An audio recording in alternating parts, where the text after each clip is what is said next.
Good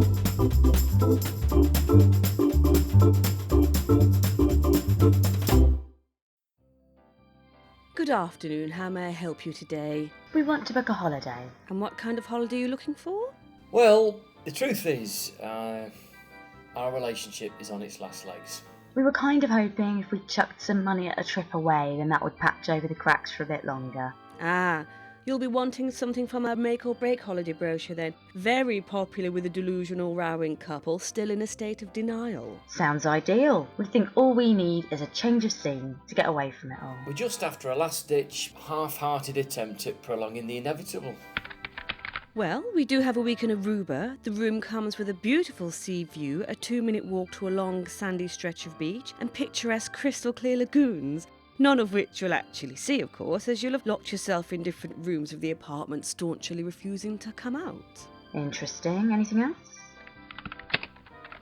We do have 2 weeks in the Algarve. That sounds nice. It's gorgeous. The hotel's in a secluded spot in an area that's ideal for relaxing. It's famed for its tranquility, which you'll shatter instantly when you tip up and have a massive fight because he packed the blue flip-flops and you wanted the red flip-flops. Sounds great to me.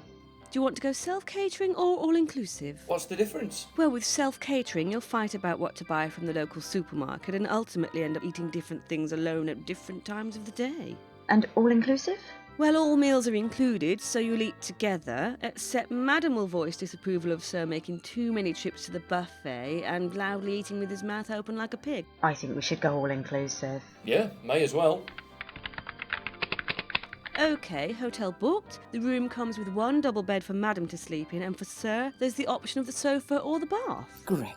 Now, your flights are booked to go out from Newcastle Airport. I've also booked the returns. Sir will fly back to Newcastle. Madam, you're booked on a separate flight to go directly to your mother's. Well, that sounds like that then. It is. Have a nice trip. We won't. Bye.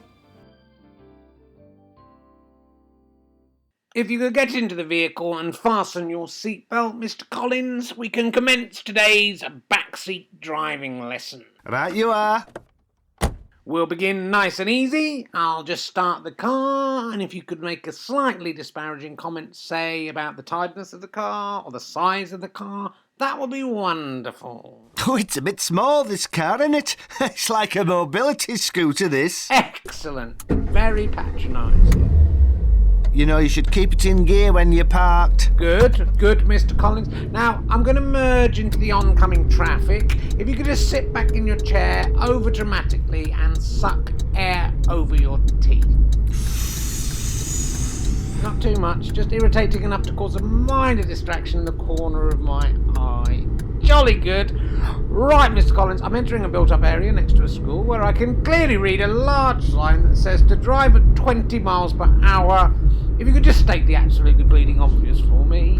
Hey, you just want to drive 20 here, 20 right. You look, you're right by a school, look. Now, for the purpose of this lesson, I'm going to see how you deal with a provoked reaction, so... Will you be quiet back there? I can see we're near a school, for goodness sake! I was just saying. God, fine. Do you want to run some kids over? Fine by me. Excellent. Good use of passive-aggressive rhetoric. A technically faultless emergency strop. I think we're ready to try some practical backseat driving now, Mr. Collins. I'm going to merge onto this stretch of dual carriageway. Obviously, this is a potential stressful manoeuvre requiring concentration, so any annoying, unsolicited advice is called for. You'll need to speed up if you want to get onto this. Very good. Now you're going too fast now. Slow down. Okay. Merge now. You can merge now. Go on. Oh, you can put a bus in there. If you'd like to lean forward for me and grab the steering wheel.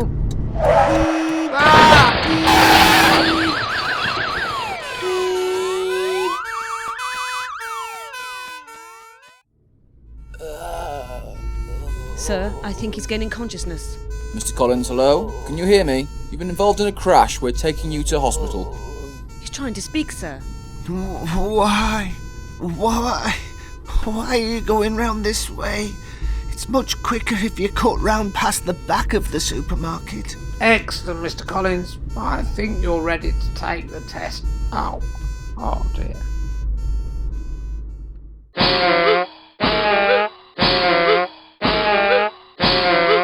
Sandra? Bill? So, Do you like my new shoes? Suppose. Yep, they're clown shoes. Right. Size 237 and a half. Good. 238 and a half in Europe. Wow. Of course, you know what they say about men with big shoes, don't you, Sandra? No. Yes, you do, you know. Big shoes, big... I think that's feet, not shoes. Really? Yeah. Are you sure? Yeah. Same thing though, isn't it? Not really. Isn't it? No. Really? No. What size are your feet? What? I said, what size are your feet then? Size 3.5. Really? 4.5 in Europe. Right. I'll be off then. See you, Bill.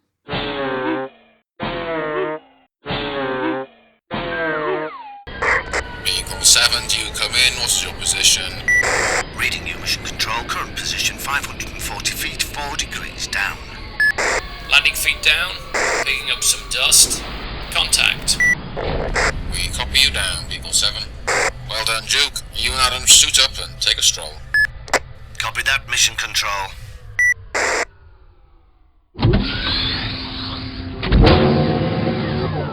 Congratulations, boys. You're the first men on Mars. Where's Christopher? What? Christopher, you should see this. Hang on a tick. Christopher! Christopher! Are you coming out to see this? Leave me alone. I'm like playing Angry Birds. He says he's playing Angry Birds. Christopher David Hutchinson, get out here now! Oh, God! I'm on level 12. Leave me alone. I told you we shouldn't have brought him.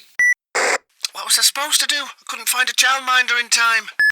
Christopher, will you get out here now, or no more Xbox? I mean it. Don't make me count to 10. 1, 2... All right. God! I didn't even want to come. Mars is so rubbish. What are you talking about? Stuart Pearson's mum and dad took him to Alicante. Well, good for Stuart Pearson's mum and dad. You don't know how lucky you are. Some kids would love to go to Mars. God! I don't know why you couldn't have just left me at home. Well, you know perfectly well why. You can't be trusted. The last time we went on that mission to the Russian space station and left you at home, you had a party with everyone on MySpace. It's Facebook? God, this is so rubbish. There's nothing to do. I can't even get 3G. Listen, Chris, if you behave yourself, then we'll stop off at the Warhammer shop on the way home. How does that sound, Oh my God, I haven't been into Warhammer since I was like 14.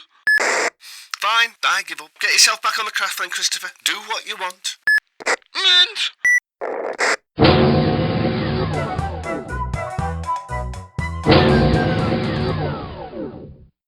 Right, we've only got 2 hours on the surface. Let's find a trench and launch the probe to detect for water. Oh, you go ahead, Duke. I think I'm going to do a bit of sunbathing. What? Be a love and pass me that Jilly Cooper novel. And you couldn't go and fetch us an ice cream, could you? Next! Hello. That would be me then. Take a seat. This one? Yes. Right. Okay. How may I help you? I'm sorry? How may I help you? I'm not sure. You're not sure? No. Why ever not? Well, to be honest with you, for this sketch to hit the ground running, I really need a bit more context. More context? Yeah, I need more to be going off. So far, all I know is that I was presumably just in a queue, and now I find myself sitting in a chair. Well, the whole point of this sketch is I'm not going to give you any more context. Really? Yeah, you've got to guess. Right. In that case, I'll have a short back and sides. A short back and sides. In here? Are you mental? No, not a short back and sides. I mean, I'm having some trouble with my wisdom teeth. If you could have a look at them. You're not a dentist, mate. I'm not. No. Opticians? Nope. Fish pedicure? Fish manicure? No. Psychologist? You better hurry up, mate. This sketch is going to be over soon. Ooh, I know. I'm sitting on a throne and I'm the latest wife of King Henry VIII. Which way? Anne of Cleves? Oh, no. And it's not that anyway. Oh, come on. Give us a clue. All right. Any last words? Ah, got it. I'm an inmate on death row and I'm in the electric chair. Finally! Brilliant.